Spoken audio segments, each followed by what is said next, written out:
je denkt ook bijna elke dag wel aan Feyenoord, zeg maar. Het is echt een soort grote liefde, zeg maar. Het komt voor de vrouwen bij ons, dus wat dat betreft, ja. De broeren Oscar en Sander Badhoorn uit Dokkum en Nijewier. Ras-echte Feyenoord supporters. Opgroeid onder de reek van de Kuip. Ze binnen al jaren zowat bij alle wedstrijden. Uit en thuis, nationaal en internationaal. En nu aan de Feyenoord van de Europese Conference League finale tegen AS Roma. Waar zit de in de haardstad van Albanië, Tirana. Een groot hechtepunt, bij een protte spanning.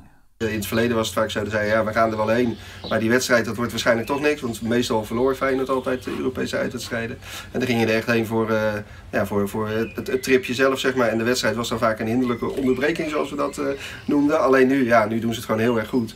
En zeker als je in Tirana bent, dan zal de spanning toenemen. En tijdens die wedstrijd, ja goed, Sander zit dan in het Feyenoordvak, ik zit dan in een neutraal vak, dus ik moet misschien iets rustiger gedragen. Maar je leeft natuurlijk mee, ja, dus... Weet je, stel je voor dat je de cup wint, dan is dat toch wel weer uniek. Dan zijn we eigenlijk de enige club die de afgelopen 20 jaar een Europese prijs heeft gewonnen.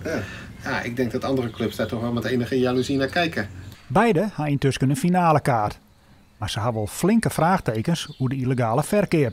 Als je dingen voorbij ziet komen van prijzen tussen de 500 en 1000 euro, ja, dat slaat natuurlijk helemaal nergens op. En zeker als het mede Feyenoord supporters zijn, die zelf een seizoenkaart hebben en een kaartje hebben kunnen bemachtigen van die 3000 kaarten. En dan nu proberen winst te maken over de rug van de eigen Feyenoord supporters. Ja, dat is niet iets waar we trots op kunnen zijn, denk ik. Sander speelde deze weekend eens 2 finales. Want jonkende Feyenoord finale verwachten ze elk moment een bandje.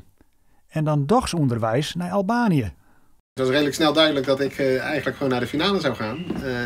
Als het kindje geboren wordt, dan zou dat heel vervelend zijn. Eigenlijk. Maar tenminste nu dan. Hè. Volgende week mag het, of na donderdag. Maar hopelijk niet de komende dagen. Het zou kunnen, want ze is 2 juni uitgerekend. Er rommelt op dit moment nog niks. Dus wat dat betreft gaan we ervan uit dat ze het wel even tegen kan houden. En anders moet ze het maar even tegenhouden. De liefde van Feyenoord is zo groot bij de Badhoorns. Het verin van de finale had zelfs invloed op de namen van het bandje. We hebben in principe een naam, maar we hebben ook wel een klein beetje afgesproken dat stel je voor dat Dessers gewoon nu ook in de 92e minuut de winnende maakt. Ja, dan denk ik dat de naam Cyril zeker in de naam voor gaat komen. Ja. Misschien moet ik daar nog even over hebben thuis, maar ik denk dat we daar wel uitkomen.